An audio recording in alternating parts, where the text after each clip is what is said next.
안녕하세요. 축구장의 라이브입니다.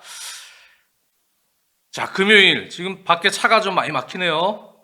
그래서 이번 주 중에 또 오늘 새벽까지 펼쳐졌던 경기들, 미친 경기들이 정말 많았습니다.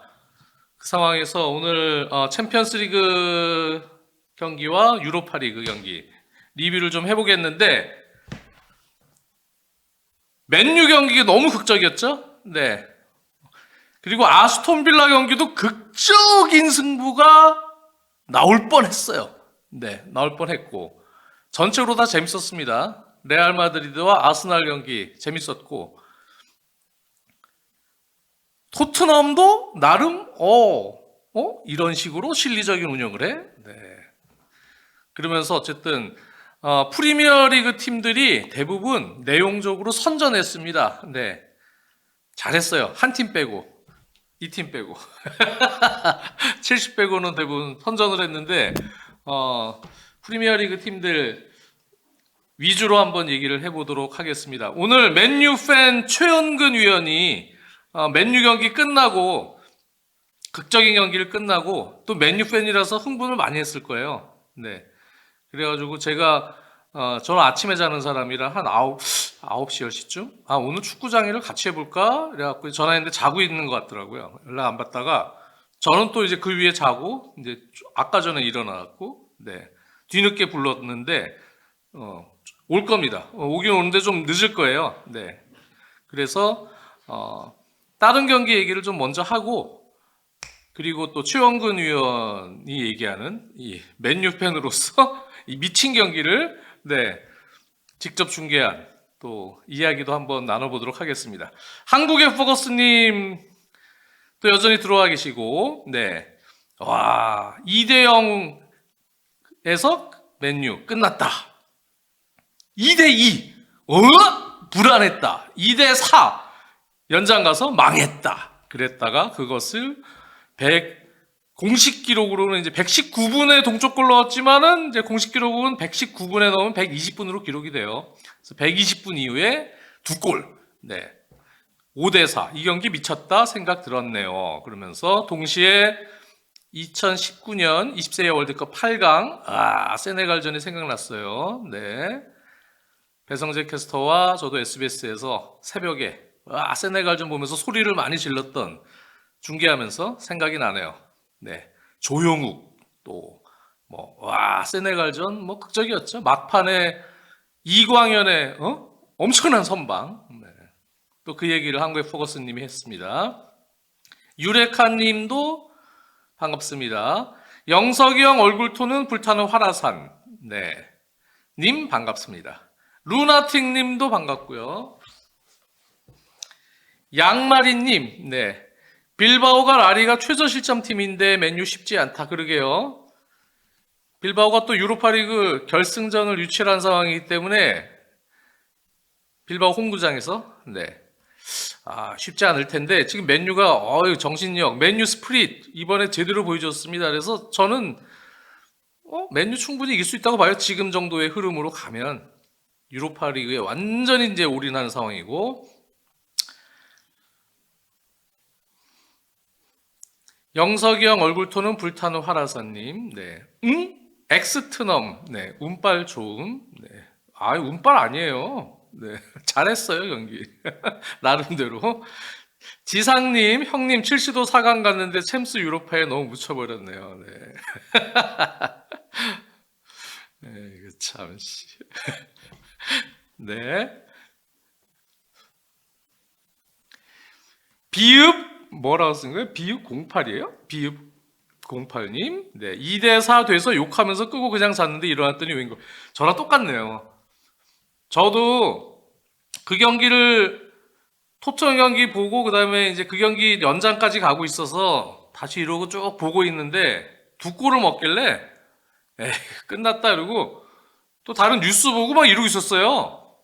그러다가 이제, 어떻게 됐나 딱 봤는데 깜짝 놀랐죠. 와.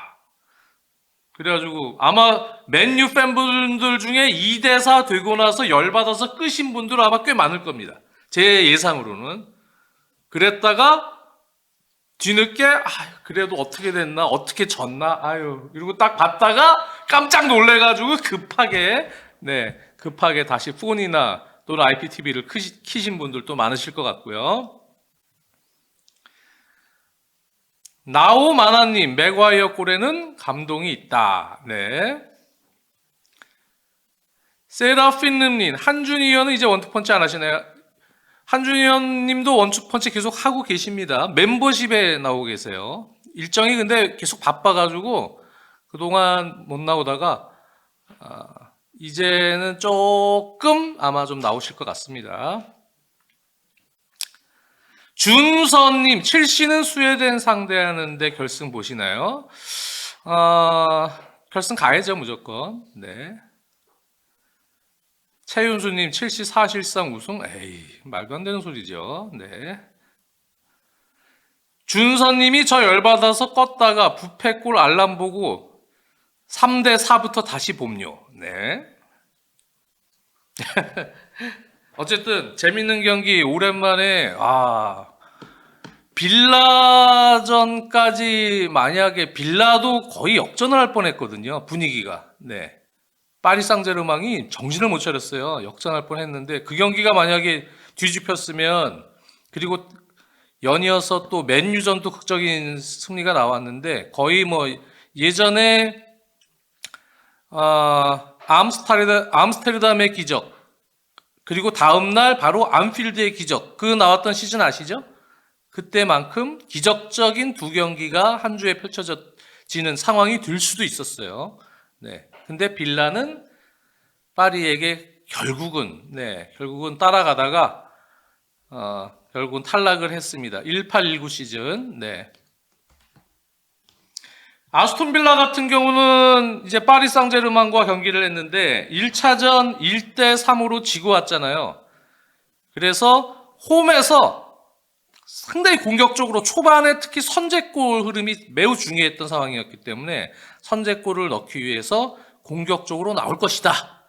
그렇게 뭐 저는 기본적으로는 예상을 했었죠. 근데 사실 스쿼드를 딱 봤을 때 왜 그런가 하면 래시포드가 최전방에 나오고 맥긴, 틸레망스, 모건 로저스의 2선 라인으로 이제 나왔어요. 물론 우에파의 시트지 그 우에파 쪽은 맨날 틀려요. 그쪽 공무원들이라 그래서 뭐 위치나 뭐 이 전술 이런 거 하는 게 우에파 주간 그쪽 담당하시는 분들 맨날 틀립니다. 네. 공부 잘 안 하시는 거예요. 거기 분들은 대충 놓는데 거기 시트지랑 달리 역시 맥긴 선수는 왼쪽 윙어로 나왔고 틸레망스 공격형 미드필더 그리고 모고노스가 오른쪽 윙어로 나오고 그리고 오히려 오나나 선수가 들어갔어요. 네. 제이콥 램지가 1차전 때 나왔었는데 선발로 제이콥 램지를 빼고 오나나 선수를 일단 허리에 넣고 부바카르 카마라가 같이 허리에 받치는 그런 4-2-3-1 형태로 나왔는데 사실 멤버만 보면은 이 경기 전에 이 에메리 감독의 어떤 선발 구상 기동력이 조금 좋고 전방에서 압박을 좀 피지컬 쪽으로 해줄 수 있는 선수를 넣긴 넣구나라고 생각을 했지만 그래도 올리 워킨스를 또 이런 경기에서 선발로 같이 투입을 안 시키고 아센시오도 빠지고 제이콥 렌즈도 빠졌다는 얘기죠. 네. 선발에서 그래서 이거는 조금 그래도 공격적으로 좀 선제골이 필요한 흐름인데 빠른 시간 안에 그래도 세 선수 중에 한두 명은 더 들어가면서 공격적으로 해야 되는 것 아닌가라는 생각도 했었습니다. 그런데 역시 에메리 감독은 또 큰 그림이 있었죠. 네. 그리고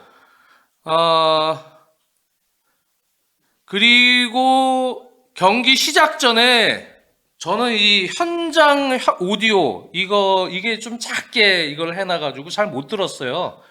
근데 경기 끝나고 그 담당 PD가 그 얘기를 해주더라고요. 선수들 이러고 있는데 처음에 유로파 음악이 나왔대요. 챔피언스리그 음악이 아니고. 네. 그만큼 저 우에파 쪽 좀 혼나야 됩니다. 에메리 감독이 아마 들어와서 그런가? 네.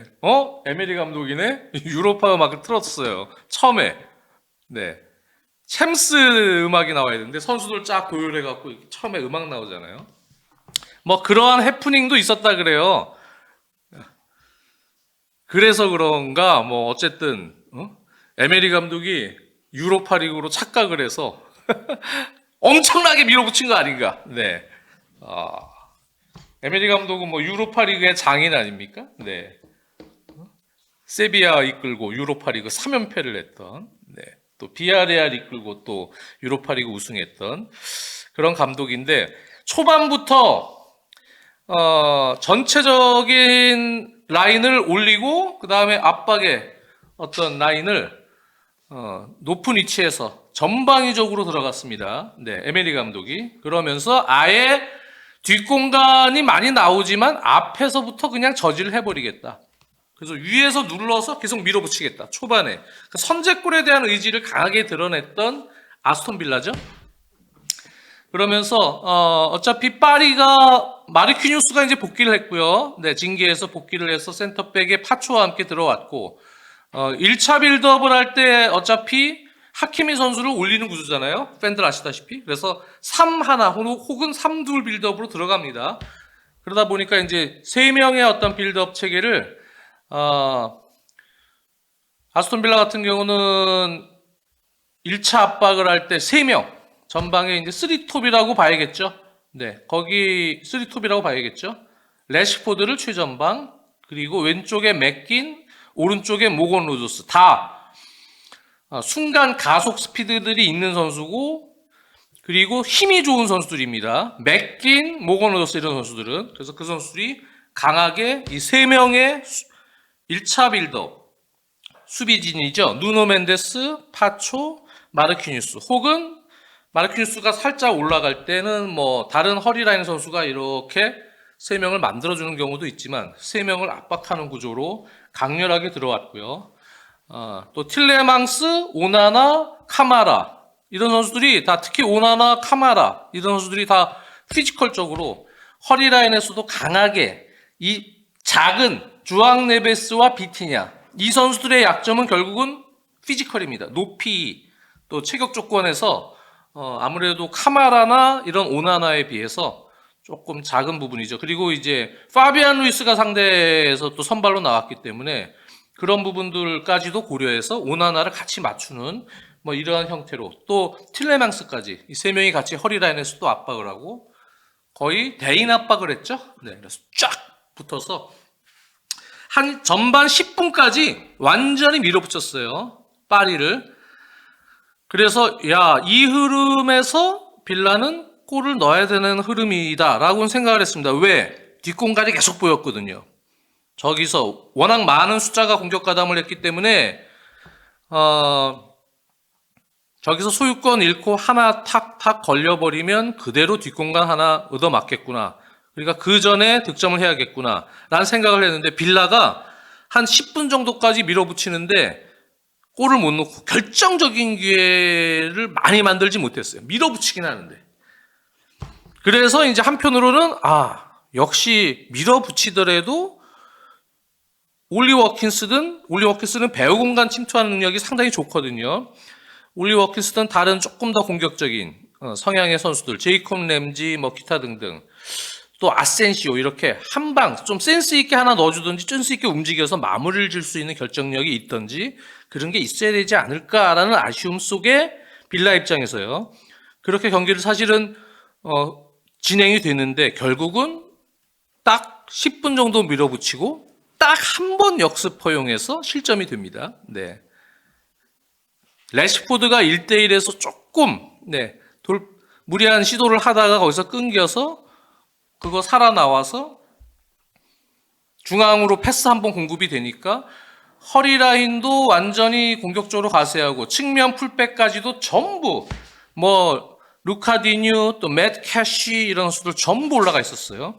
그랬다가 거기서 끊겨서 바로 왼쪽 바르콜라 쪽으로 패스가 공급이 됐죠. 그래서 바르콜라가 높은 수비 라인, 너무 높다 보니까 그냥 하프라인 이전부터 뛰었어요. 하프라인 이전부터 뛰니까 그냥 옵사이드랑 상관없이 바로 순간 스피드를 활용해서 돌파가 됐고, 거기서 이제 크로스가 된 상황에서 키퍼와 센터백 간의 커뮤니케이션이 조금 좋지 못했습니다. 네, 에밀리아노 마르티네스랑 센터백이랑. 그러다가 결국은 거기서 리바운드 된 공을 하키미 선수가 딱 보고 있다가 바로 역습 나오니까 그대로 들어갔어요. 네, 들어가서 리바운드 위치까지 가서 선제골을 먼저 넣었어요. 그러니까 이제 에메리 감독 입장에서는 망했다. 최악의 시나리오. 본인이 생각했던 최악의 시나리오. 네, 밀어붙이다가 오히려 선제골을 넣었어야 되는 흐름인데 오히려 역습을 딱 그거를 조심했어야 되는 상황에서 바로 역습당해서 한 방. 또 한편으로는 파리 상제르맹의 또 그게 힘이죠. 네. 무서움입니다. 네. 레알 마드리드도 물론 그런 역습을 유럽 대항전 큰 경기에서 잘했던 경기들이 있었지만 마치 뭐 그런 것처럼 파리 상제르맹이 그걸 보여줬고 그 이후에 또 빌라가 계속 밀어붙입니다. 네. 파리 상제르맹이 사실은 올 시즌에 그 유럽 대항전 초반에 뭐 두에도 그렇고 뭐 이런 새로 영입한 선수 그리고 기타 선수들이 이렇게 컨디션이 들쭉날쭉했던 흐름. 그래서 선수 선발에 있어서도 베스트에서 뭔가 확고하게 에니케 감독이 팀을 만들지 못했던 시기에 부진했던 흐름. 네. 그때 약간 이제 좋지 않았던 내용이 있긴 있었어요. 그런데 그 이후부터 이제 정비가 되고 나서 특히 올해 들어서부터 또 12월 말부터는 팀이 정비가 되고 쭉 거의 뭐 유럽 대항전 연승 흐름으로 가는 그런 시기부터로 보면 이 경기만큼 파리 상제르맹이 상대 팀에게 완전히 압도당한 경기가 없었어요. 그만큼 이제 아스톤 빌라가 내용적으로는 에메리 감독의 그러한 강렬한 도전이 사실 성공을 했었습니다. 그래서 경기 주도권을 완전히 잡고 들어갔는데 득점은 오히려 파리 상제르맹 쪽에서 나왔죠. 네. 그리고 나서 또 계속 밀어붙이던 빌라였는데 그 이후에는 또 실점이 됐죠. 네. 또 역습 한 방에 그렇죠. 네. 그때는 덴벨레 선수 쪽에서 이제 어시스트가 나왔는데 그때도 결국은 끊기고 너무 높은 위치에서의 숫자가 많이 가동된 상황에서 하나 끊기고 하나 패스 공급되고 들어가다 보니까 숫자적으로 4대2 싸움이 됐어요. 파리 상제르맹이 4명 그리고 오히려 빌라는 2명밖에 남지 않은 상황에서 바로 역습을 허용하는 그런 상황. 거기서 이제 합스페이스 공략을 많이 하는 누노 멘데스, 하키미 이런 선수들이 공격 시에 가까운 위치에 있는 선수들이 바로 합스페이스, 중앙과 합스페이스 공간으로 같이 들어갑니다. 파리 상제르맹의 역습 구도는 그 상황에서 이번엔 누노 멘데스가 또 같이 들어갔죠. 그러면서 딱딱 오른쪽 덴벨레까지 연계됐고 4명이 들어가다 보니까 수비 라인은 커버를 좌우로 하다 보니까 두 선수를 같이 커버하다 보니까 뒤로 물러설 수밖에 없었고 거기서 덴벨레 선수가 침착하게 횡패스로 어시스트를 한 것을 누노 멘데스 선수가 잡아놓고 왼발 각도로 쳐서 왼발 슈팅으로 마무리합니다. 네, 2골. 그래서 에메리 감독은 완전히 절망하는 그러한 상황에서 셀레브레이션이 연재 진행이 됐는데 합계 스코어가 결국 1대5까지 됐어요. 네. 4골 차. 그러면 사실은 상대가 파리고, 아스톤 빌라가 홈에서 최근에 공식 경기로 치면 17경기 무패 행진이었습니다. 그렇기 때문에 홈에서 매우 강한 팀이긴 하지만 4골 차는 이제는 끝났다. 네. 뭐 이런 생각까지 할 만큼의 그 득점이었어요. 그런데도 그 상황에서 저는 중계를 하고 있었지만 맥긴이나 이런 선수들을 또 일으키는 거예요. 그러니까 그런 것을 보면서 아스톤 빌라가 42년 만에 사실 챔피언스리그 본선 무대에 올라온 거거든요. 42년 만에 올라와서 홈팬들 앞에서 끝까지 최선을 다하고 그리고 홈팬들 앞에서 우리의 힘을 보여주자라는 어떤 강렬한 동기부여가 경기 전부터 있었던 것 같습니다. 네. 그렇기 때문에 포기하지 않고 그 상황에서도 또 밀어붙입니다. 4골 차가 됐는데. 그 상황에서도, 그러니까 그런 분위기가 어떻게 보면 4골 차로 앞서 있었던 파리를 계속 당황시킨 것 같아요. 얘네는 어떻게 보면 뭐 거의 옛날로 치면 홍수환 선수죠. 복싱으로 치면. 네. 계속 다운돼도 계속 일어나서 결국은 역전 KO를 시키는, 네. 이러한 어떤 포기하지 않는 그런 마인드. 네. 좀비는 아니지만. 오뚜기, 네, 화라사님이 오뚜기라고 하시는데 그것이 결국은 만회골을 전반에 만들어냅니다. 네, 계속된 압박 속에서 결국 중앙에서 파리 생제르맹이 볼을 뺏기고요. 그리고 틸레망스 선수가 들어가죠. 네, 그래서 틸레망스 쪽에서 중앙에서의 어떤 전진 드리블을 통해서 역습이 진행됐고 왼쪽에는 레시포드가 있었고 그래서 틸레망스, 레시포드 다시 맥긴이 오른쪽에 있다가 중앙으로 들어왔죠. 다 어떻게 보면은 그 전문 윙어보다는 중앙지향적인 성향의 윙어 2명을 배치를 했기 때문에 그건 왜 그런가요? 이 경기 높은 위치에서 숫자를 많이 가동시키려고 아예 디뉴와 캐시는 윙어 역할을 맡긴 거예요. 공격 시에는. 그래서 풀백들은 윙어 역할을 맡기고 중앙으로 들어오는 선수의 성향, 그 선수들을 윙어로 배치를 시켜서 모건 로저스, 맥긴 이런 선수들 이제 맥긴과 모건 로저스죠. 중앙으로 들어오게끔 하는 이제 이런 운영을 한 거죠. 그런 상황에서 결국은 틸레망스, 레시포드, 맥긴 다시 틸레망스로 전개되는 그런 상황에서 틸레망스의 이제 오른발 슈팅이 있었습니다. 그것이 이제 굴절되면서 슈팅 자체가 이제 유슈팅 궤적으로 판단을 했기 때문에 틸레망스의 득점으로 이제 인정이 됐죠. 한 골을 따라갑니다. 네, 그래서 합계 스코어 5대2. 네, 5대2가 되죠. 전반에 그 골, 후반 들어가면서 3골 차가 되는 것과 4골 차가 되는 것도 동기부여에서 큰 차이죠. 유럽 대항전에서 후반 들어갈 때 3골 차의 어떤 상황은 극적으로 뒤집힌 경우들이 있어요. 연장승부까지 막 가고 그래서. 근데 4골 차는 후반전 들어갈 때 4골 차는 사실 조금 쉽지 않습니다. 네, 그러니까 그 한 골을 넣으면서 3골 차까지 좁힌 것이 어떻게 보면 빌라 입장에서는 큰 동기부여가 됐고요. 후반 들어가서는 진짜 JHJ님 맥긴 진짜 오늘 마지막인 것처럼 뛰던데요.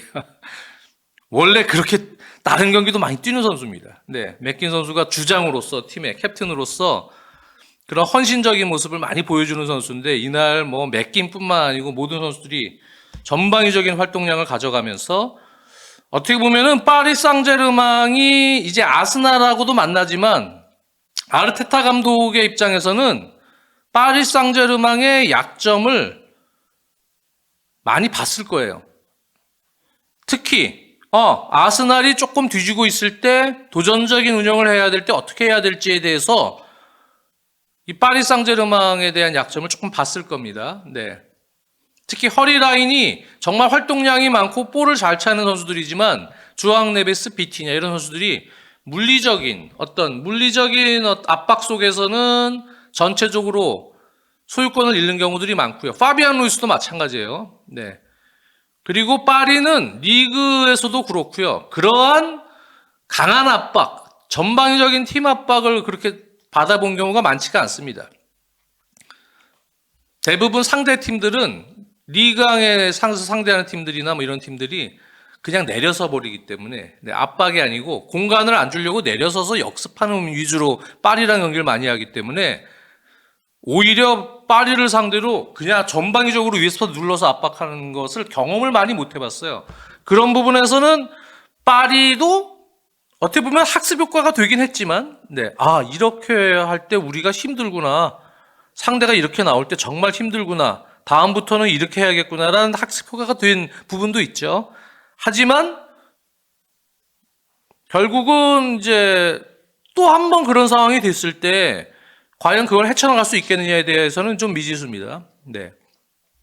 어쨌든 후반 들어가서도 그렇게 전방위적으로 밀어붙이면서 또 한 번 맥긴 선수의 역습에서 맥긴 선수가 중앙에서 좋은 컨트롤을 통해서 아예 한 선수 제끼고 그냥 돌파를 해버렸죠. 돌파하다가 그대로 왼발 슈팅이 살짝 굴절이 되면서 드롭 슈팅으로 그냥 꽂혔습니다. 그래서 통합 스코어 5대2에서 5대3까지 갔고, 그러니까 이제 빌라파크가 완전 난리가 난 거죠. 네. 분위기가, 와, 이거 계속 넣을 수 있겠다라는 분위기가 계속 나온 거예요. 그러고 나서 이제 또 코너킥에서 다시 레시포드가 받아서 2명을 제끼고, 레시포드가 또 이날 컨디션이 좋았습니다. 2명을 제끼고 완벽하게 컷백을 내준 걸 콘사 선수가 또 인사이드로 밀어넣습니다. 5대4까지 갔습니다. 이게 60 몇 분이었죠? 네. 시간이 많이 남은 상황에서 5대4까지 갔고요. 그 이후에도 또 계속 밀어붙이면서 결정적인 찬스를 또 만든 거예요. 근데 여기서 사실은 파리를 구해낸 건 돈나룸마죠. 네. 돈나룸마가 그 결정적인 위기 상황에서 또 전방위적으로 지금 빌라파크 분위기가 완전 달아올라 버렸거든요. 통합 스코어 5대4가 되면서 그 상황에서 그래도 큰 선방을 해냈습니다. 네. 그러면서 흐름을 끄는 것. 그것이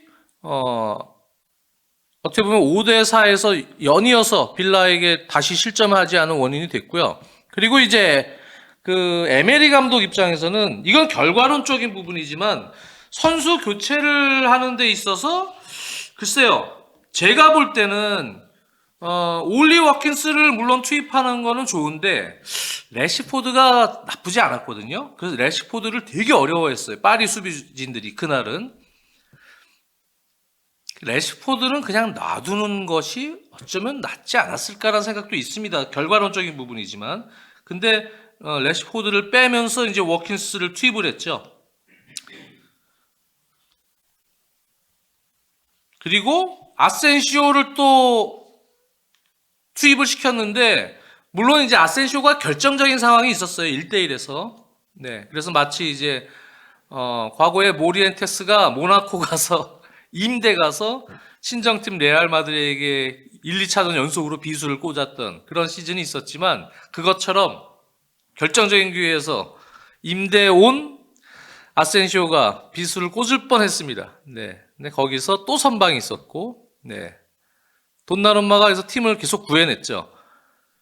근데 이제 결과론적으로는 밀어붙일 때, 레시포드는 그대로 있었으면 하는 아쉬움도 저는 있었습니다. 네. 그래서 결국은 이제 바클리까지 교체되고, 제이콥 렌지 교체되고, 또 왼쪽 수비도 마트센으로 교체가 되면서 공격적으로 운영이 됐지만, 사실은 아센시오 투입되고 뭐 이럴 때까지 이후에 오히려 그 전보다 결정적인 기회를 만들고 밀어붙이는 힘이 약간 떨어지는 내용이 나왔어요. 한 15분 동안. 오히려 교체하고 나서 더 밀어붙였어야 되는데 그 힘이 좀 떨어졌어요. 네, 그러니까 그 부분은 결과론적으로는 에메리 감독의 교체가 그렇게 효율적으로 먹혀들지 못했다. 그런 생각이 또 듭니다. 네. 그 상황에서, 파리는 이제 수비하는데 급급하고, 그러다가 이제 조금 빌라가 뭔가 교체 투입된 이후에 힘이 조금 떨어지니까 오히려 파리도 한두 차례 정도 역습 공간이 있었어요. 그래서 결정적인 기회도 있긴 있었는데, 또 그런 기회는 또 에밀리아노 마르티네스 선수가, 키퍼가 또 좋은 선방을 하면서 계속 한 골 차의 시속 게임이 이어졌었습니다. 그러고 나서, 파리가 이제 수비 집중을 하는 모드로 갔는데 결국 종료 직전에도 찬스가 하나 왔었죠. 마트센 선수의 정말 제대로 걸린 왼발 발리인데 그걸 파초 선수가 또 다리로 막았습니다. 네. 정말 제대로 걸렸던 뱀처럼 휘어서 제대로 걸린 발리, 아주 정형화된 잘 걸린 발리 슈팅이에요. 그런 경우에 이제 다리에 맞아도 그게 이제 굴절되면서 들어가는 경우도 있는데 그 골이 만약에 들어갔으면 뭐 빌라파크가 무너질 정도로 홈팬들이 완전 미쳐버리는 상황이 될 뻔했는데 거기서 이제 파초가 블록에 성공하면서 결국은 파리가 간신히 빌라파크 가서 완전히 밀리면서 위험한 상황까지 갔는데 간신히 챔스 4강에 진출을 했습니다. 네. JSH님, 파리도 시겁했죠. 네.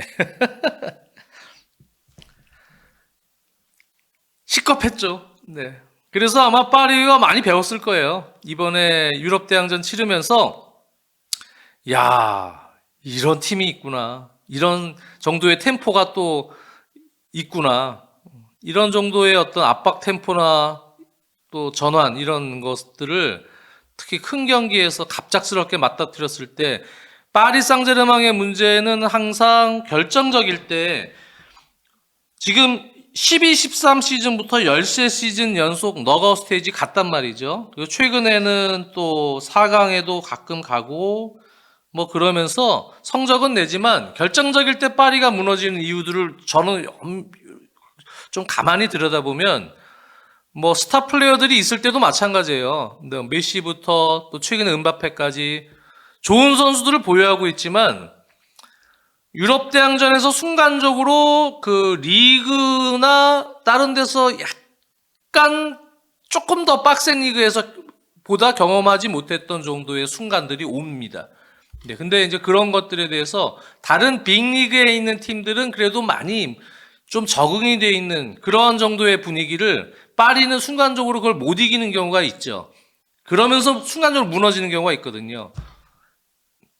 이번이 좀 그래서 위험했었어요. 빌라전이 결국 1차전 때 파리가 홈에서 마지막 종료 직전에 그 추가골, 빌라가 그냥 1대2로 뒤지고 있었지만 1대2로 끝내려고 그랬거든요. 오히려 안정적으로. 그 얘기는 빌라는 에메리 감독 입장에서는 홈으로 오면 너네 이제 죽었어. 한 골 차 아무것도 아니야. 역전할 수 있어. 이런 자신감이 어느 정도 있었던 것 같습니다. 근데 거기서 파리가 종료 직전에 3대1, 그 추가골 하나가 정말 큰 거예요. 그 골 때문에 사실은 2차전에 그렇게 밀린데 산 거라고 좀 봅니다. 네. 그러니까 위험한 거죠. 결과적으로 위험했던 겁니다. JK킴님, 정말 감사합니다.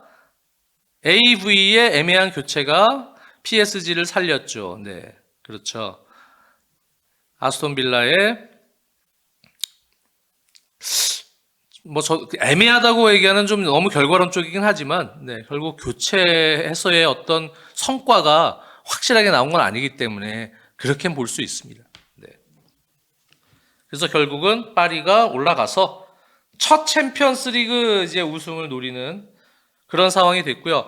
이강인 선수는 뭐 누차 말씀드리지만 지금 전체적으로 2선 라인에 있는 선수들, 이날 선발론 또 나오진 않았지만 두 회 선수까지 있는 상황에서 지금 밀린 거 맞습니다. 네, 밀린 거 맞고 전적으로 빠른 템포에서의 전환, 트랜지션이 요구가 되고 거기서의 어떤 스피드, 속도감 있는 운영을 지금 현재 유럽 대항전 중요한 경기 때 에메리 감독이 더 큰 부분으로 보고 있기 때문에 이강인 선수의 성향을 고려할 때는 지금 먼저 나온 선수들이 또 잘하고 있고, 네, 그렇기 때문에 이강인 선수를 먼저 투입하기 좀 쉽지 않습니다. 그거는 이제 성향적인 문제입니다. 네, 이강인 선수가 못해서 그런 거라기보다는 기량이 좋고 기술이 좋고 이런 건 다 알아요. 에메리 감독도. 그리고 킥이 좋고 워낙 다 알지만 그런 정도의 어떤 경기 운영상의 컨셉하고 안 맞기 때문에 이강인 선수가 지금 계속 선발에서 제외가 되고 밀려있는 상황이라고 보시면 되고요. 지금 나오고 있는 3톱이나 뭐 이런 선수들이 또 잘 기복이 있고 못하면 또 나올 거예요. 네. 지금 잘하고 있기 때문에 그냥 그런 겁니다. 네. 근데 계속 잘해서 계속 선발로 못 뛴다, 이강인이. 네. 그러면 이제 이강인 선수 쪽에서 불만이 계속 쌓여서 뭐 저번에 뭐 에이전트가 영국 가서 몇 팀 만나고 뭐 그러고 간을 좀 보고 왔던데 결국 이제 본격적인 이적 시장에서 한번 이적을 타진해 볼 뭐 이런 상황은 생기겠죠. 네. 지금 단계는 아직 경기들이 좀 남아 있고 많이 또 챔피언스리그 남아 있고 하기 때문에 또 어떻게 변할지 모릅니다. 네. 전적인 팀의 구도가 그래서 지켜봐야 되는 단계다. 지금 너무 이제 뭐 기사거리 만들려고 기사들은 뭐 지금 이적 기사들 많이 쓰는데요.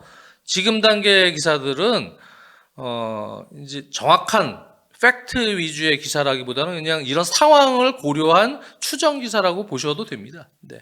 기자들이 이렇게 해서 이런 식일 것이다. 그래서 그렇게 추정 기사들을 많이 쓰는 타이밍입니다.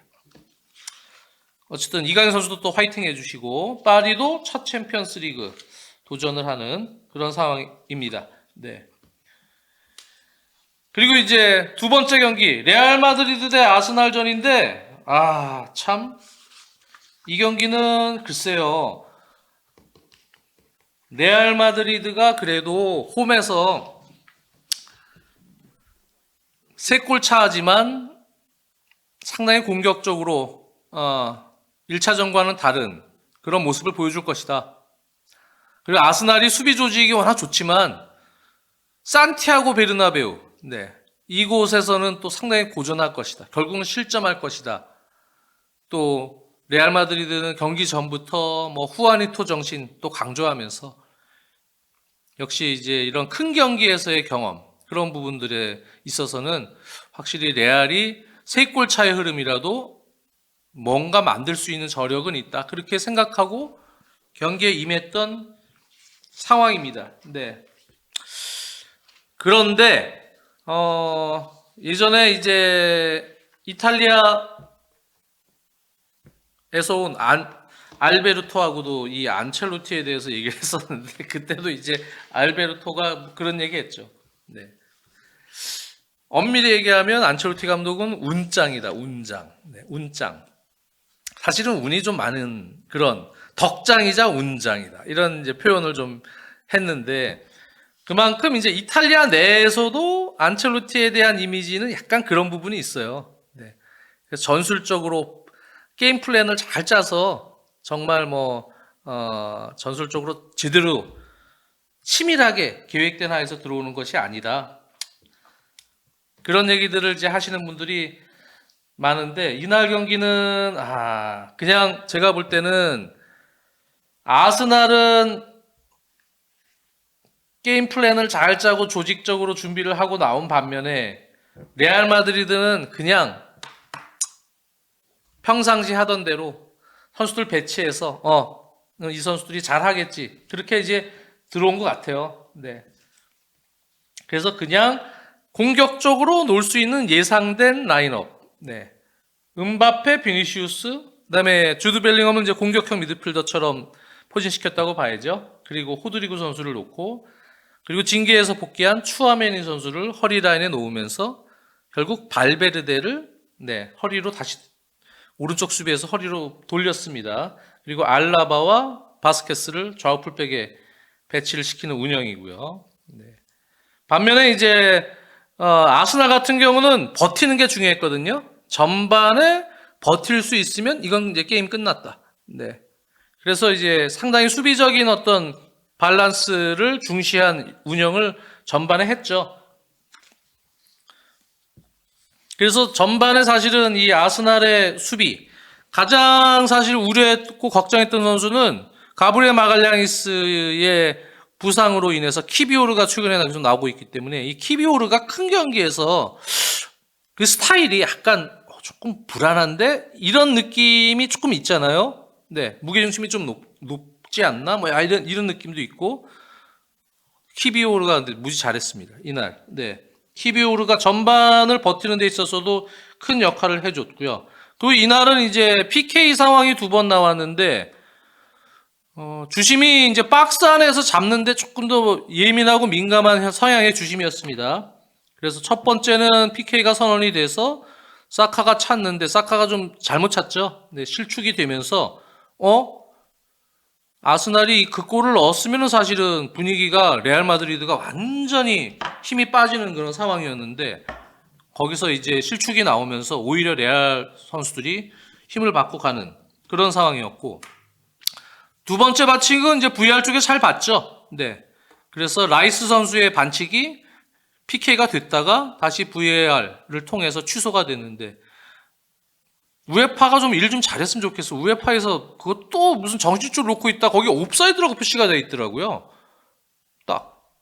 그래가지고 처음에는 반칙이 취소됐습니다. 오래 봤으니까 당연히 옵사이드는 오래 볼 이유가 없잖아요. 라인 딱. 그리고 이제 뭐 옵사이드 여부는 자동으로도 나오니까 딱 그래서 옵사이드 여부는 아닌 것으로 보고 반칙으로 봤는데 옵사이드로 표시가 돼서 저 김명정 캐스터랑 중계를 했는데 반칙으로 취소가 됐습니다. 너 옵사이드라고 냈길래 적어도 벙쪘었죠. 네. 근데 저게 왜 옵사이드인가? 라는 의심 속에 결국은 우에파가 실수한 거로 네. 밝혀졌습니다. 네.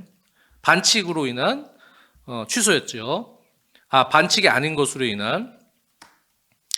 그래서 결국은 이제 그 PK도 취소가 됐고요. 네.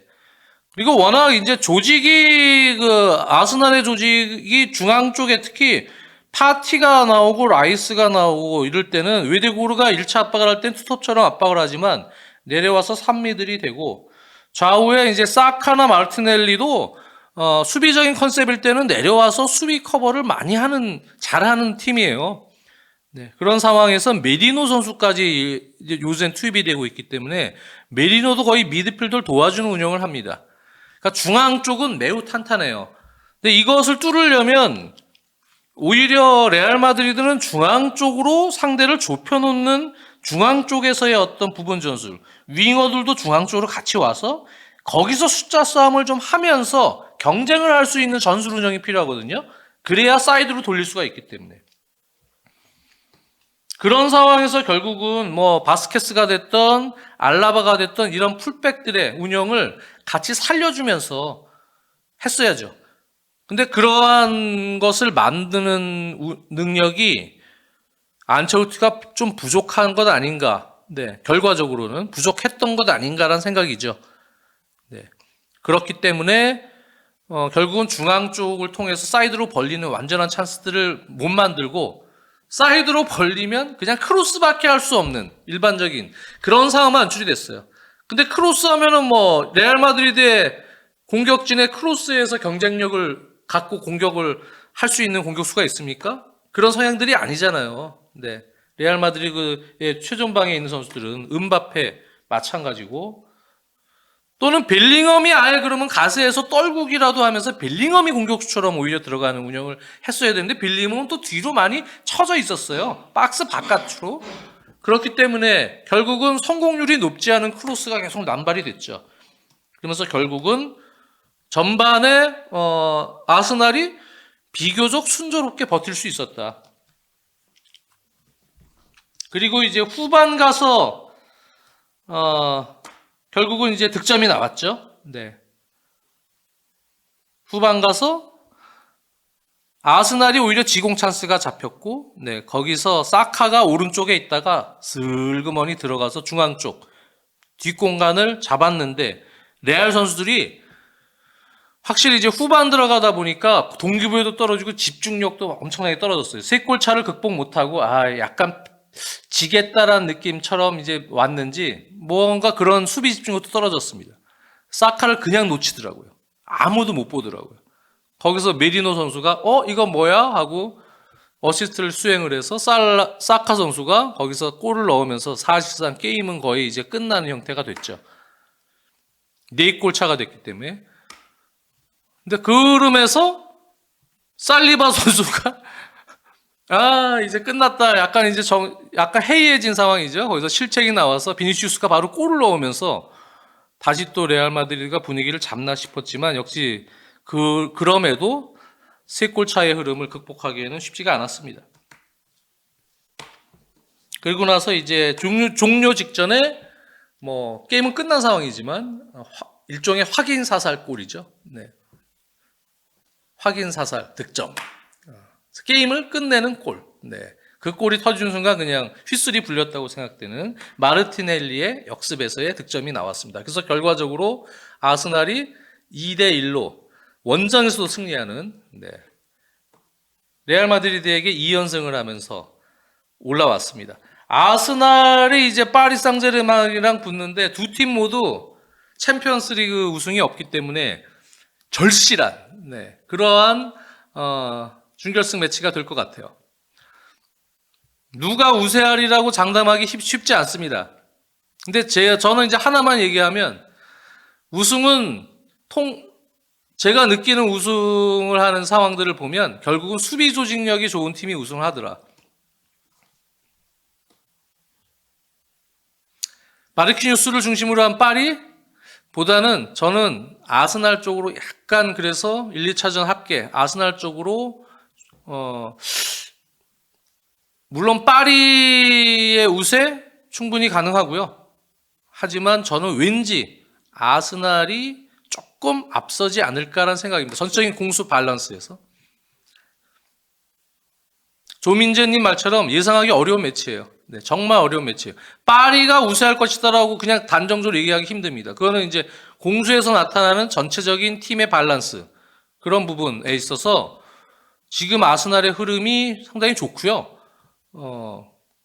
그리고 아스날이 이제 전적으로 리그에서보다 이제 챔스 준비하는 형태로 경기가 계속 진행되는 상황인데요. 물론 뭐 파리는 조기 우승, 리그 조기 우승을 확정 지어놓고 더 그런 상황도 있지만 그렇습니다. 그래서 뭐 그 전까지의 이제 변수들이 좀 많이 발생이 될 수 있고 하나는 역시 JHJ님 말씀해 주셨지만 파티 선수가 쓸데없이 경고를 받았어요. 그래서 징계로 빠진 부분, 그 부분이 이제 그렇고 그리고 이제 남은 리그 일정에서는 데클란 라이스의 체력적 조절을 조금 시켜주는 게 맞다고 저는 봅니다.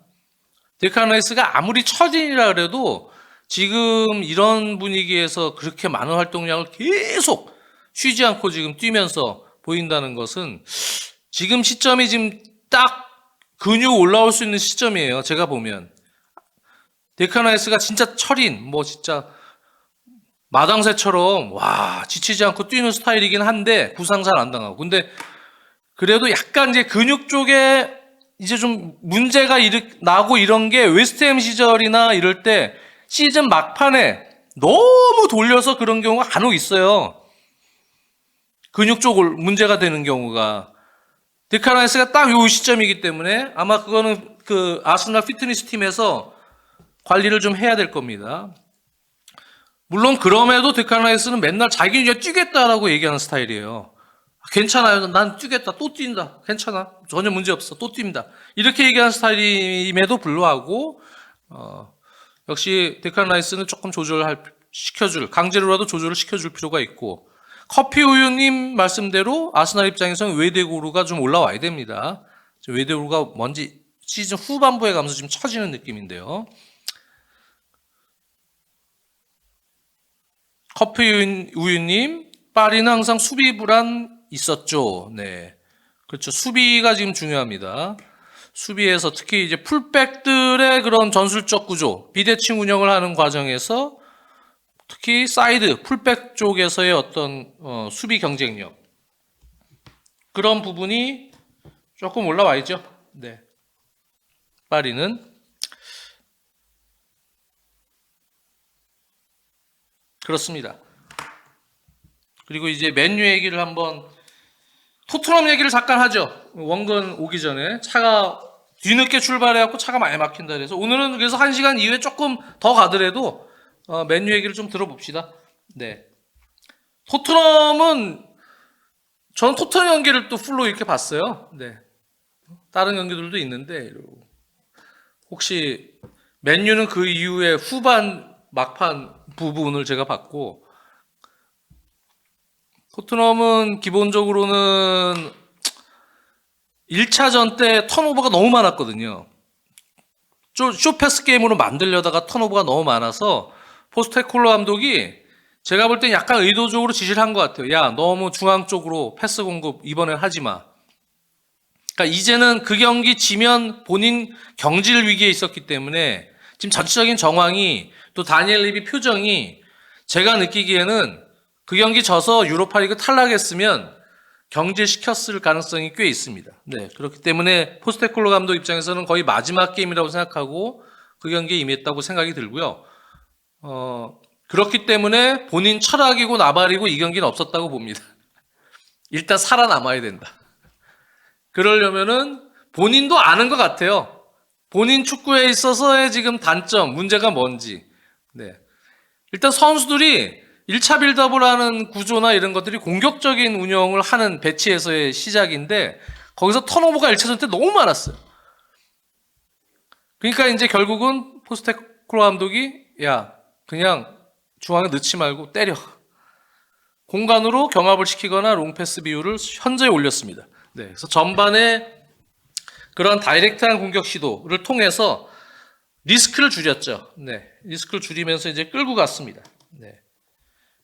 그런데도 뭐 이렇다 할 찬스를 이제 만들진 못했죠. 공격 과정 자체가 날카롭지 못하고.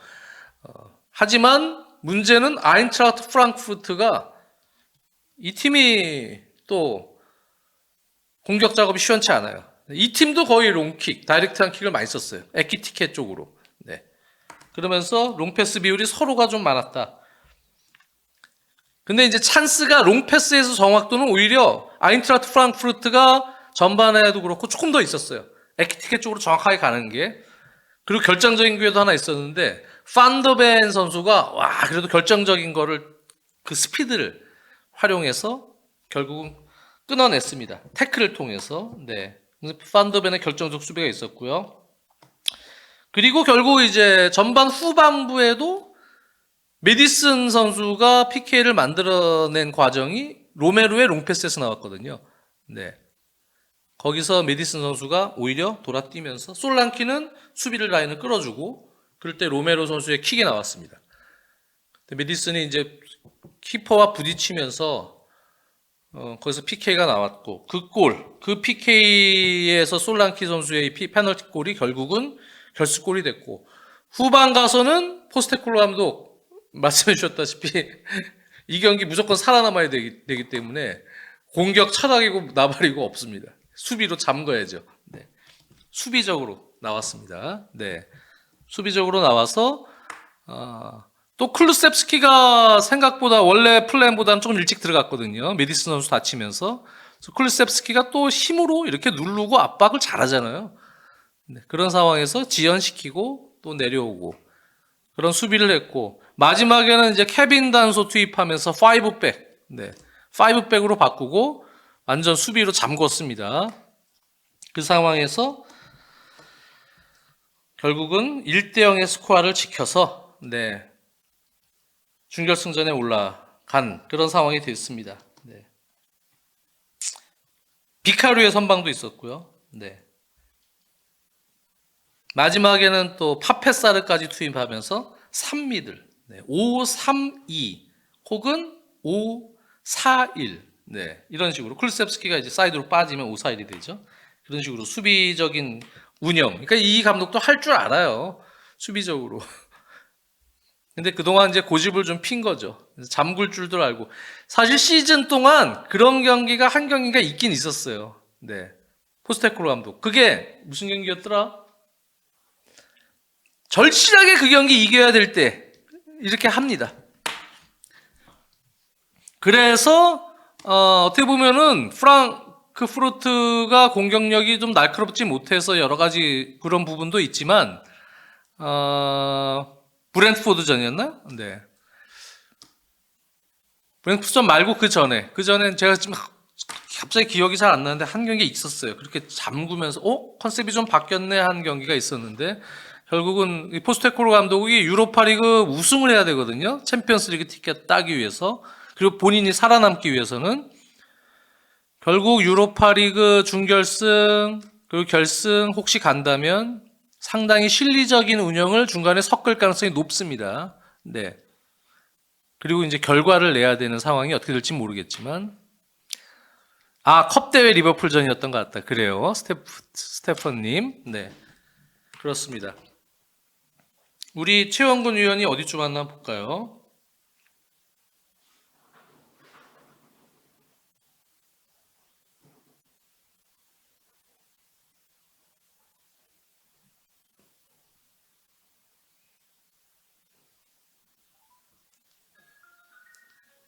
오늘 금요일인데 어디쯤 왔어? 거의 왔어? 올라와. 거의 다 왔답니다. 네. 오늘은 이제 맨유전 얘기를 제가 안 하는 이유는 최영근 의원이 맨유전 해설을 했고 그리고 맨유 또 팬이기 때문에 최영근 의원 얘기를 좀 들으려고 네, 불렀어요. 사실은 예정이 없던 거예요. 예정이 없던데 제가 급하게 불러서 추가로 보너스로 맨유 얘기를 좀 하자. 네. 그래서 불렀습니다.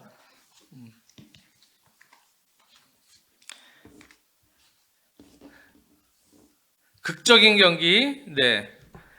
어, 토트넘은 아스날과 노팅엄보다 골을 더 많이 넣었다. 네. 참 희한한 시즌이긴 해요. 그냥 그 기록적인 부분을 보면 득실차만 보면은 토트넘이 한 5위 정도 되죠. 네. 그 정도 되지 않나요? 5위, 6위? 그 정도 되지 않나요? 네. 근데 득실차가 그 정도인데도 이렇게 하위권으로 처져 있는 경우들이 이렇게 많지는 않거든요.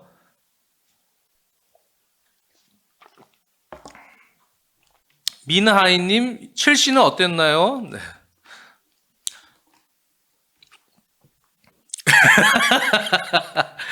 잘하겠죠, 앞으로? 네. 가스날 우승 확률 어떻게 보십니까? 미스티칼님. 글쎄 모르겠습니다. 저쪽은 이제 바르셀로나랑 인터밀란인데, 바르셀로나가 요즘에 전적인 팀의 에너지가 많이 떨어져 있더라고요. 그런 부분들이 이제 결국 결승전 가야 될 상황에서는 결국 준결승이 문제인데, 바르셀로나가 되게 힘겨운 인터밀란과의 준결승 고비를 만약에 넘긴다. 그러면 이제 어느 정도 회복할 수 있는 텀이 있습니다. 사실 챔피언스 결승전 전까지는. 그래서 바르셀로나가 결국은 조금 저하됐던, 폼이 저하됐던 최근 경기 특히 하피냐도 약간 그런 느낌이고 약간 이제 전적으로 그래요. 이런 선수들이 결승전에는 힘을 발휘할 가능성이 저는 여전히 있다고 보여져요. 네. 그렇기 때문에 바르셀로나가 종국에는 그래도 조금 강점이 있지 않느냐라고 보지만 아까 얘기한 것처럼 모르겠습니다. 파리와 아스날 승자가 어떻게 될지 모르겠지만 아스날이 올라가면 저는 아스날이 우승할 수도 있다고 봅니다. 네. 파리가 올라가면 약간 난타전? 네. 나오스 마나님, 바르사와 인테르는 리얼 체력 싸움 될 것 같음. 네. 인테르의 또 중원의 아저씨들이 또 많이 힘겨울 때죠. 네. 그렇다고 봅니다. 네. 인테르 원래 수비가 좋은 팀이에요. 그래서 이제 결국은 바이른 미넨전도 수비는 상당히 좋은 상황에서 전방에서 결정력을 어떻게 발휘할 수 있느냐. 팬들이 얘기하는 이른바 딸깍. 그걸 많이 해줄 수 있느냐의 사실 싸움이었거든요. 근데 인터밀란이 이제 그런 부분을 잘 했습니다, 사실. 첼시도 우승하길 기원합니다. 네, 라고. 네. 저도 기원합니다.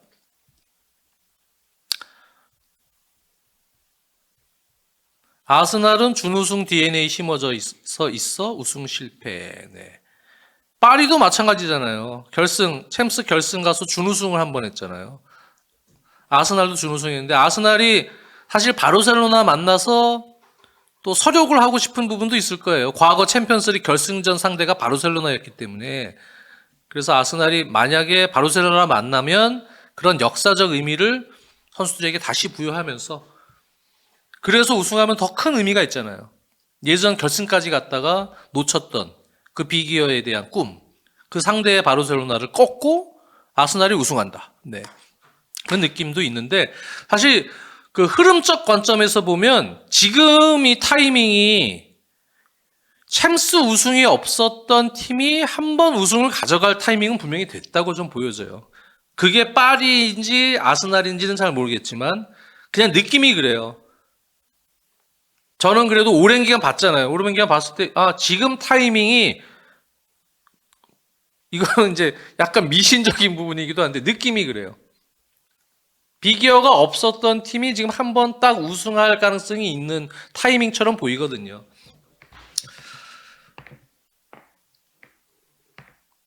파리 상제르맹도 사실은 리그왕, 프랑스 리그에서는 인기팀이고 명문팀이고 좋았던 팀인데 계속 올림피크 리옹의 시대 때는 뭐 챔스에서 계속 나가질 못했고요. 또 잠깐 모나코가 이렇게 막 중간중간 90년대 중반 또 2000년대 초중반 이때 깜짝깜짝 모나코가 활약할 때도 파리는 못 나왔는데 근데 역시 파리가 이제 역시 중동 자본 들어와서 투자하고 시작해서 오랜 기간 이 챔스 꿈을 위해서 노력했는데 지금 타이밍 사실 올 시즌 기회 때 이거 우승 못하면 이거 또 오래 갈 수 있다고 봅니다. 파리 입장에서도.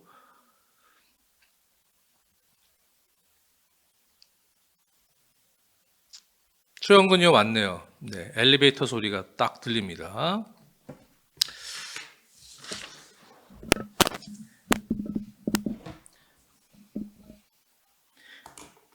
리옹은 누가 제일 잘하는 것 같아요? 시르키 정말 좋죠. 시르키. 네.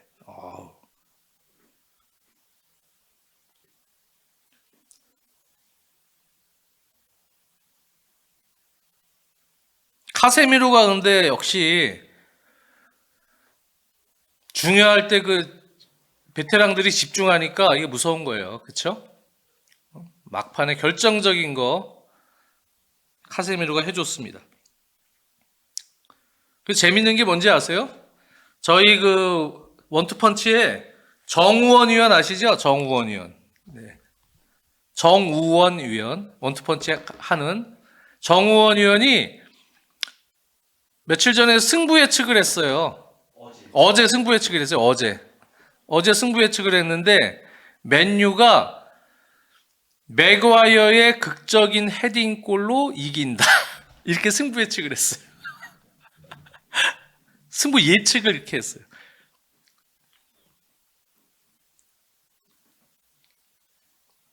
정확하게 맞췄죠. 네. 정원 의원이 맥과이어의 헤딩골로 맨유의 승. 네. 최영근이 왔습니다. 네. 자, 이제부터 보너스 시간 8시. 네. 최영근 의원과 함께하는 맨유 이야기. 맨유의 극적인 네.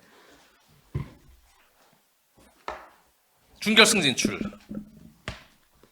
죄송합니다. 아니야, 내가 급하게 불러서 그래. 급하게. 네. 제가 자투리 시간, 자투리 보너스로 잠깐 얘기하러 나왔습니다. 자, 오늘 중계했는데 네. 오늘의 그 심리적 사이클이 있었을 거 아니에요? 맨유 팬으로서 중계하고 엄청났습니다. 있었지만, 네, 어땠습니까? 감히 물론 제가 이제 중계 경험이 아주 그렇게 많은 편은 아니지만 감히 제가 중계했던 경기 중에 진짜 최고였던 것 같아요. 네. 원래 지금까지 그래도 제가 제일 재밌게 중계했던 경기가 지난 시즌에 그 뉴캐슬 웨스트햄 경기가 있었거든요. 네. 그게 웨스트햄이 3대1로 이기고 있다가 뉴캐슬이 4대3으로 그치. 역전했던 경기가 있어요. 예. 그게 이제 엄청난 경기였는데 그걸 뛰어넘는 진짜 제가 해설위원 되고 나서 최고의 경험을 했던 것 같아요. 네. 많이 약간 조금 이렇게 감정이 올라오는 것도 있었어요. 중계하면서 종료 직전에. 그러니까 진짜 그 4대2가 됐을 때 진짜 그 최근 들어서 이제 맨체스터 유나이티드가 특히나 최근 2년 동안 힘든 시간들을 보냈지만 제일 그 최저점을 이제 맛보는 듯 했었거든요. 그 딱 그 두 골차 됐을 때가. 이게 진짜 지금 퍼거슨 은퇴 이후에 우리가 최저점을 맛보는구나. 10명인 올림피크 리옹을 상대로 연장전에 우리가 두 골차로 리드를 끌려나갔으니까 홈에서 그것도. 퍼거슨 또 보고 있었고. 그러니까요. 네. 네. 근데 진짜 다행히도 그 세 번째 골 4대2로 지고 있을 때 그 세 번째 골이 진짜 빨리 나왔던 게 다행이었던 것 같아요. 그 이후에 이제 연장 후반 들어가서 후반 그러니까 되자마자 맥과이어를 딱 톱으로 쓰려는 그 배치가 보였었거든요. 네. 근데 톱으로 쓰려고 했었는데 하필이면 그 네 번째 골을 실점을 했었어요. 그래가지고 좀 많이 당황스러웠었는데 세 번째 골 들어가면서부터는 그냥 쭉 모멘텀을 받았던 것 같아요. 그러니까 4대3 되고 페널티킥 들어간 이후부터는 맞습니다. 브루노 페르난데스. 네. 리옹은 다비드 비아님 리옹 퇴장이 있었군요라고 하시는데 이제 못 본 분들을 위해서 설명해드리면 리옹은 89분에 연장 들어가기 전에 톨리소가 경고 한 장을 또 받으면서 경고 누적으로 퇴장을 당했어요. 네, 후반전에 당했어요. 네, 후반 막판에. 그래서 리옹이 사실은 한 명 없이 싸웠습니다. 그런데 두 골을 먹은 거예요. 연장 가서 맨유가. 그래서 저는 사실 오늘 방송 초반에도 말씀드렸지만 딴 데 돌렸었어요. 돌릴만 했어요. 4대 1이라서 끝났어요. 실제로 그때 그 맨체스터 유나이티드 팬들도 몇 명 떠났다 경기장을 나갔다고 하더라고요. 그렇죠. 네, 네. 4대2가 됐었을 때. 야, 전체적으로는 게임 플랜이나 뭐 이 경기 어떤 느낌이었습니까? 전체적인 내용적으로는. 1차전보다는 예. 그래도 2차전에 확실히 폰세카 감독이 좀 수비적으로 더 대응을 해 나온 모습이었거든요. 어. 근데 맨체스터 유나이티드가 그 사이에서도 공격적인 플랜을 되게 잘 준비해 나왔었어요. 탈리아피코가 메이들랜드 나이츠에 비해서는 확실히 공격적으로 나가다 보니까 그 탈리아피코의 딱 그 배우 공간을 의도적으로 좀 노리는 듯한 그런 전환 패스들이 되게 많았었거든요. 근데 오히려 그쪽은 가르나초는 왼쪽에 있었고 네, 달로 선수가 그러면 오히려 맞아요. 들어갔겠네요. 그래 달로가 그 두 번째 골을 그렇게 넣었었고 음. 첫 번째 골 만들었을 때에도 브루노가 그 배우 공간 들어가서 브루노가 안쪽 가르나초에게 그리고 가르나초가 다시 한번 우가르테에게 그렇죠. 그렇게 두 번 연결돼서 이제 선제골이 나왔었던 음. 거거든요. 근데 이제 문제는 역시 수비적으로 수비적으로 아직은 좀 많이 불안하다라는 게 또다시 이제 노출이 됐습니다. 누가 제일 불안합니까? 수비적으로 예를 들어서 뭐 요로, 맥과이어, 마주라이 이렇게 3백으로 나왔고 네. 도루구와 달롯이 있다면 도루구 선수는 약간 좀 욕도 좀 먹고 그러더라고요. 도루구도 확실히 어. 그러니까 전반적으로 계속 지금 뭔가 익숙하지가 않아요. 지금 특히 도루구가 가르나초랑 나섰을 때 물론 브루노 페르난데스랑 나섰을 때도 비슷하긴 한데 가르나초랑 나섰을 때 그 동선이 너무 많이 엉키고 있거든요. 그러니까 가르나초가 이렇게 막 그 헌신적인 플레이를 하는 스타일은 아니에요. 그렇죠. 공격적으로 공간을 그냥 파헤치는 정도지. 맞아요. 그렇죠. 헌신적으로. 직선적으로. 예. 그러니까 얘가 뭘 해줘야 되냐면 지금 이 위치에서는 딱 그냥 합스페이스 배우 공간을 찔러 들어가는 움직임. 공을 받든 받지 않든 그 움직임을 해줘야 되거든요. 그래야 이제 수비진들을 끌고 갈 수가 있으니까. 가르나초가. 네. 근데 문제는 가르나초가 그런 유형의 플레이를 하기보다는 계속 볼을 받기를 원해요. 그러니까 오히려 예, 업더볼 움직임을 더 가져가야 되는데 자기는 오히려 온도볼을 그냥 자꾸 원한다. 맞아요. 그래서 볼을 받으려면은 얘가 합스페이스는 그 수비들이 뭉쳐 있으니까 볼을 받기 위해서 또 바깥쪽으로 빠진단 말이에요. 근데 바깥쪽엔 이미 도루구도 자리 잡고 있기 때문에 도루구랑 가르나초랑 그래서 계속 엉키는 거예요. 엉키는 거예요. 동선이. 조직적으로. 네. 그래서 이 부분에 대해서 남은 시즌 동안 특히 이제 4강부터 좀 해결을 볼 수가 있을까? 저는 과감하게 가르나초를 좀 내렸으면 좋겠는데 오히려 그 루크쇼가 후반에 이제 교체 투입이 됐지만 루크쇼가 맞아요. 왼쪽 스토퍼로 나와서 네. 거기서 루크쇼가 오히려 지원을 해주면서 방법을 찾는 방법도 하나의 방법입니까? 루크쇼랑 특히 헤리아마스 이 두 선수 간의 호흡이 되게 잘 맞아 보였었거든요. 그러니까 확실히 그 왼쪽에 아마스도 그렇고 노르구도 그렇고 개인으로 뭔가 해결을 보기는 좀 뭔가 충분치 않다 보니까 거기에서 이제 루크쇼까지 지원을 해주니까 뭔가 왼쪽 공격이 좀 풀리더라고요. 예. 근데 문제는 그 이선 자원 지금 오늘은 가르나초가 나왔지만 여기에 가르나초가 나오든 브루노가 나오든 뭐 메이누가 나오든 그 다음에 마운트가 나오든 이 왼쪽 그 합스페이스를 노리는 공격형 미드필더 윙어 자원이 뭔가 좀 보여줘야 돼요.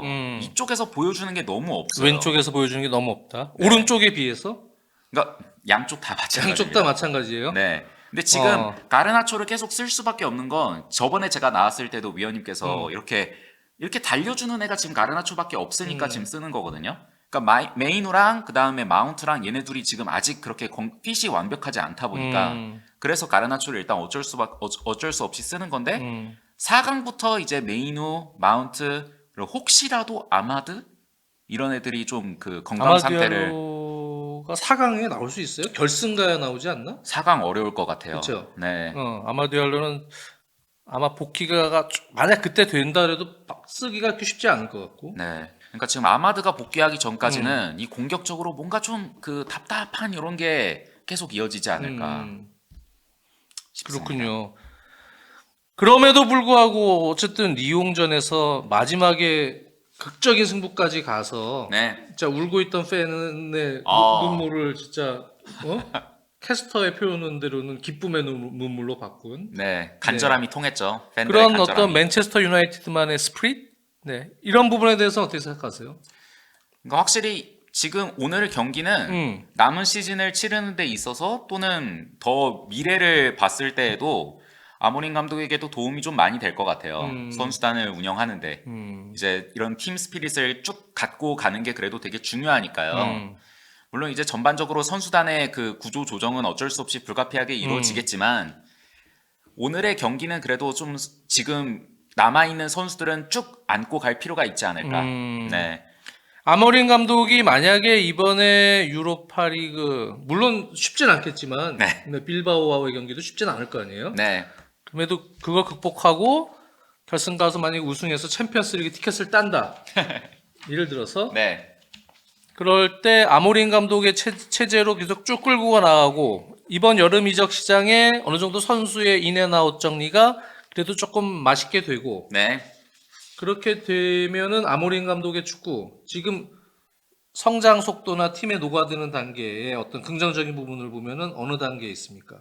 많이 부족하죠. 아직도 많이 부족해요? 네, 많이 부족해요. 그러니까 특히나 저번에 제가 나왔을 때도 말을 했었지만 지금 왼발잡이 선수가 너무 부족하거든요. 왼발잡이가 부족하다? 네, 어. 특히 오른쪽에서 뛸 수 있는 왼발잡이가 지금 너무 부족하기 때문에 사실상 아마드 디알로 한 명밖에 없다고 해도 과언이 아니거든요. 지금 오른쪽에서 뛸 수 있는 왼발잡이가. 근데 아모린 감독은 스포르팅 시절도 다 보신 분들이 그렇게 많겠지만 썼으니까. 윙어뿐만 아니라 윙백도 왼발잡이를 놨었단 말이에요. 그래서 여기 쪽에 좀 수혈이 이번 여름 이적 시장에 좀 가장 긴급하게 필요하지 않나. 아마드 디알로를 계속 뭐 복귀하면 쓸 가능성이 높잖아요, 일단은. 그렇죠. 네. 그래서 현대 축구가 어쨌든 그 공소유권을 어떻게든 유지하려면 최대한 그 패스의 각도도 넓게 가져가려고 해야 되고 그러면서 이제 수비를 라인을 펼쳐 놓으면서 그 사이 공간을 파고 들어야 되는데 일단 뭐 수비는 펼칠 수가 있는데 그 사이 공간을 찌를 수 있는 그 패스의 각도가 지금 제대로 나오질 않다 보니까 아모린 감독의 지금 철학은 반의 반도 지금 구현이 안 되고 있다고 생각하거든요. 반의 반도 저는. 안 되고 있다. 네. 그거는 이제 아무래도 또 지금 뭐 여기도 한국의 퍼거슨님 감사해요. 감사합니다. 맨유가 이렇게 이길 거라고는 생각 못 했는데 퍼거슨 감독 때 첼시 원정 3대3 극적 무승부 그리고 웨스트햄 업튼파크 시절 4대 역전승 이후 제일 미친 경기였습니다. 네. 오늘 뭘 안 해도 하루 종일 흥얼거립니다라고. 오늘 맨유 팬들은 진짜 기분이 좋아서 스트레스 또 확 풀릴 수 있는 그런 경기였을 텐데 그럼에도 이제 또 그 이유를 생각하면은 또 맨유 팬, 이 최영근 위원의 입장에서도 아직 걱정은 많다. 그러면은 현재 일단 올 시즌 현재 상황 네. 빌바오 정도는 잡을 수 있을 것 같아요. 빌바오가 또 수비도 좋고 밸런스가 좋은 팀인데. 그러니까 빌바오가 참 신기한 게 얘네들 보고 있으면은 라리가 팀 같은 느낌이 안 들어요. 오히려 거의 이제 프리미어리그 팀에 가깝다라는 생각이 좀 많이 그렇죠. 들거든요. 그런 느낌 있죠. 네, 애들도 되게 다부지고요. 맞아요. 측면 윙어들도 빠른데 이제 보통 라리가 선수들은 그냥 기술만 갖고 있는 그런 스피드가 있단 말이에요. 근데 얘네들은 기술 스피드뿐만 아니라 힘도 갖고 있어요. 원래 얘네 바스크 측면 쪽 쪽이. 팀들이 네. 뭐 순혈주의이긴 하지만 맞아요. 근데 그런 성향이 있어요. 네. 원래. 얘네들 특히 특유의 그 스피릿도 그렇고 이제 영어로는 보통 우리가 인듀어런스라는 표현을 많이 쓰는데 이게 우리식으로 딱 표현하기 좋은 말이 찔기거든요. 애들이 찔겨요. 얘네들이. 그래가지고 진짜 11-12 시즌에 대해서 저번에도 말씀을 드렸었지만 그 리매치 11-12 시즌과 거의 유사하게 좀 비슷한 흐름으로 갈 거다. 어려운 경기가 상당히 되지 어려운 않을까. 경기 되겠네요. 네. 그럼에도 결국은 이제 또 그런 수비 조직을 깨뜨리기 위해서 득점이 필요한데 호일론 선수는 좀 어땠습니까? 느낌이. 뭐 그래도 홀더 플레이 열심히 해주려고 노력은 하고 동료들한테도 뭐 이렇게 자꾸 뭐 이러고 발라들고. 하는데 네. 네. 좀 어땠어요? 저는 오늘 경기 한정으로만 놓고 보면 되게 좋게 봤거든요. 좋았다. 네, 홀더 플레이도 그렇고 그 주변 동료 연계 플레이도 모르겠어요. 지르크지의 그 영향을 받아서인지는 모르겠지만 자극을 받아서인지 모르겠지만 훨씬 나아지는 모습을 그래도 보여주긴 했었어요. 그래서 이제 남아있는 공격 자원이 호일룬밖에 없거든요. 특히 유로파리그에서는 아시다시피 그 치도비 선수를 못 쓰기 때문에 얘가 등록이 안 돼서 그렇죠. 오비 선수 등록 안 됐죠. 네, 그래서 호일룬이 부상당하면 안 되니까 왜냐하면 오늘도 메이누를 그 제로톱으로 써보려고 했었는데 메이누 제로톱은 지금 될 수가 없어요. 저도 골을 하나 넣어줬잖아요. 골은 넣어줬는데 그것도 맥과이어를 일단 전방에 붙여놓는 다음에 메이누에게 좀 공간을 열어준 거잖아요. 맥과이어 공격수 쓰면 되겠네. 그러니까 플랜 B가 메이누가 아니라 맥과이어가 돼야 될 것 같아요. 맥과이어가 그걸 그렇죠. 네. 맥과이어가 결정적일 때마다 특히 유럽 대항전에서 뭐 해주고 있잖아요. 네. 그렇죠. 네. 그래서 어쩔 수가 없어요. 정호연 의원이 그 어제 승부 예측 마친 거 알아요? 그랬어요? 정호연 의원이 네. 맥과이어의 극적인 헤딩골로 맨유가 이길 거다. 진짜요? 진짜 신들린 듯한 예측을 했어요. 네. 맥과이어의 골, 글쎄요. 일단은 코비 메이누의 득점이 터졌을 때는 흐름상 이거 동점 나오겠다 이런 네. 생각했습니까? 어땠습니까? 그 세 번째 골 페널티킥 골 나왔을 때 3대 4로 됐을 때는 이거 할 수 있겠다. 왜냐면 시간도 남아 있고 우리가 한 명 더 많고 하니까 우리라는 표현 죄송합니다. 맨체스터 유나이티드가 앞서고 있었으니까. 근데 저는 브루노 페르난데스 그 중거리 슈팅 딱 비껴나고 그게 한 117분 뭐 이후인데 네. 그 이후에는 흐름이 아유 힘들겠다. 약간 그런 느낌이었거든요. 근데 저는 믿음은 있었어요. 저는 그래도 그 한 명 앞서 있었고 리옹이 그냥 마지막 시간 계속 이제 계속 수비만 수비만 하려다 했으니까. 보니까 그리고 맥과이어의 그 높이를 좀 어려워할 거라는 그런 느낌도 있었고요. 그리고 리옹도 이제 10명으로 싸워가는 그 시간이 계속 길어지다 보니까 확실히 발이 좀 묶이는 게 많이 보이더라고요. 그래서 어쨌든 마지막 시간에는 막 찰레타 차르도 집어넣으면서 계속 그 중원 수비를 두텁게 만들려고 탈리아 피코 대신 했었는데, 들어갔죠. 예, 그런 움직임을 보이려고 했었는데 쉽지 않았어요 리옹에게. 그러니까 오히려 이제 그렇게 크로스 공격을 막으려고 했는데 그 코비 메이누의 득점이 터진 건 사실은 아기자기하게 박스 안으로 패스를 집어 넣어서 해결이 됐잖아요. 그렇죠. 네. 그러니까 그게 찰레타 차로도 넣고 하는 게 무언가 힘과 높이에서 그 수비에서 싸울 줄 아는 선수가 네. 들어가서 그거를 해주려고 했는데 오히려 그 극적인 동점골이 터졌기 때문에 사실 역전골 나온 거잖아요. 그러니까 맥과이어를 의식해서 찰레타 차르를 집어넣은 건데 이제 그러니까. 그러면서 오히려 중원에서의 기동력이 떨어지게 된 거죠. 그러고 나서 올트래포드가 뒤집어졌고 맥과이어의 그 역전골이 바로 이어져서 터졌을 때는 그냥 흐름 분위기 타서 그냥 터진 거잖아요. 맞습니다. 근데 그 헤딩골 터졌을 때는 어땠습니까? 그 느낌이. 그러니까 저도 진짜 중계하면서 진짜 이런 느낌을 처음 받아가지고요. 제가 중계했던 경기 중에 이런 경기가 없었으니까. 진짜 옆에서 막 저 김영채 캐스터도 난리가 났었어요. 김영채 캐스터는 심지어 그 시티 팬으로 이제 알려져 있잖아요. 그런데도 불구하고 옆에서 난리가 났어요. 김영철 캐스터가 저랑 이제 빌라전 중계 시작하면서부터 2차전 빌라전도 되게 재밌었거든요. 네네네. 거의 따라가 끝나고 나더니 그 경기 시작 때 원래 그 김영철 캐스터가 이렇게 뚱한 표정 짓고 그냥 이러고 있잖아요. 항상. 어? 세상 살기 싫은 사람처럼. 일단 이제 경기 끝나면 너무 재밌어요. 유럽 챔피언스리그 너무 재밌다고 유럽 대항전. 네.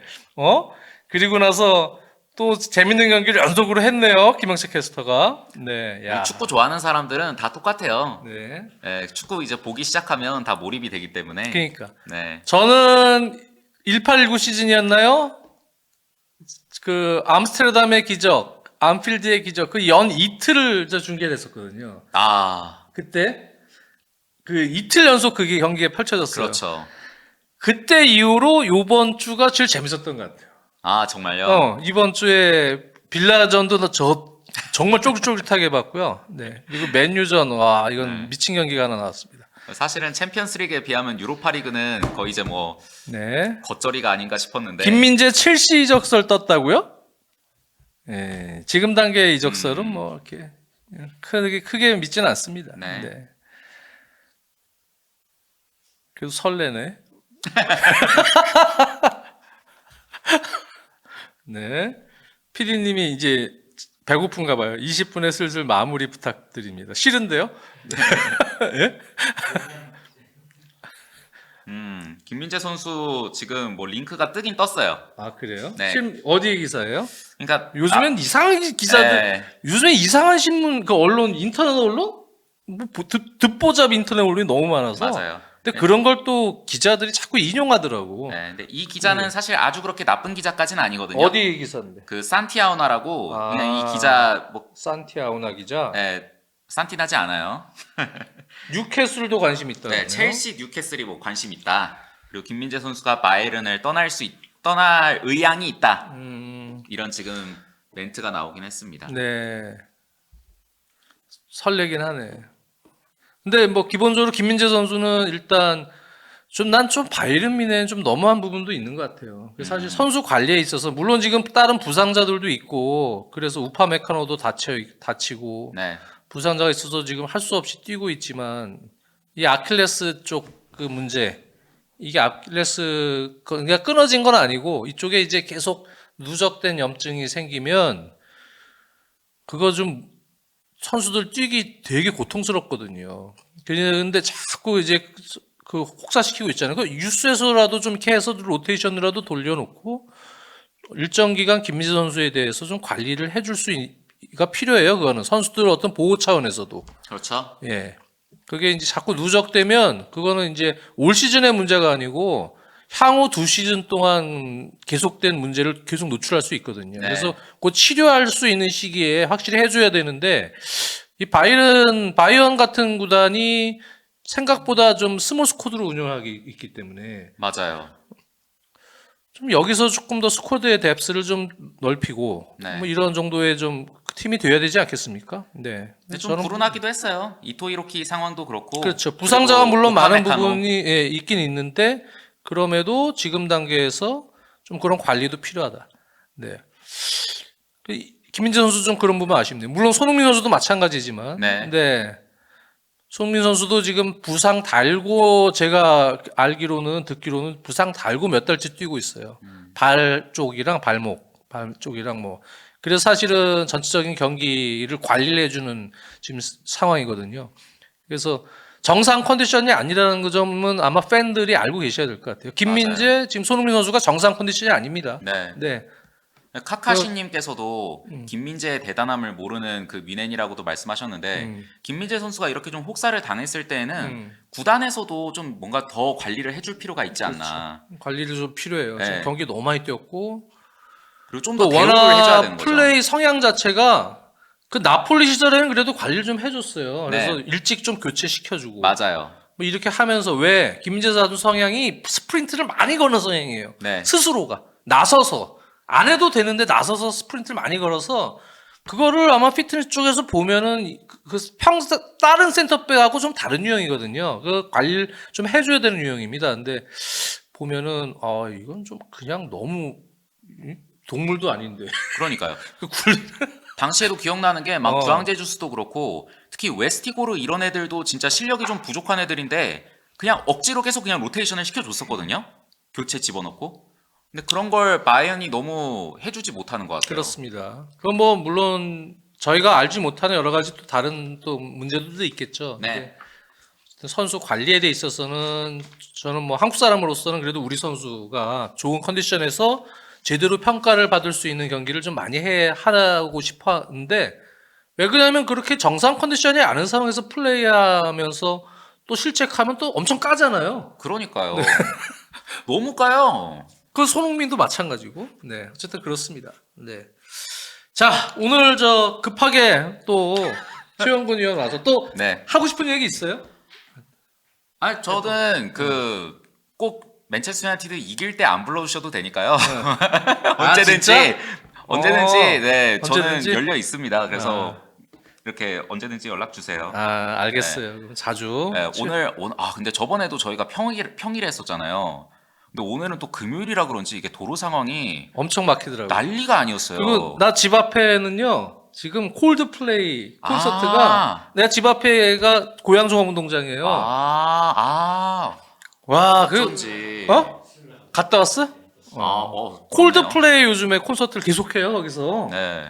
그래서 막 밤마다 조명이 지금 콜드플레이 제가 나와서 담배 피면서 거의 페스티벌 아니에요? 네 그냥 일반 콘서트가 아닌데요. 들어갈까 말까 지금 그러니까요. 그러고 있습니다. 네, 제가 근데 요금이 좀 비싸더라고요. 비싸요. 싸봐야 뭐 싼 좌석이 한 18만 원? 뭐 그 정도 하는 것 같은데. 네.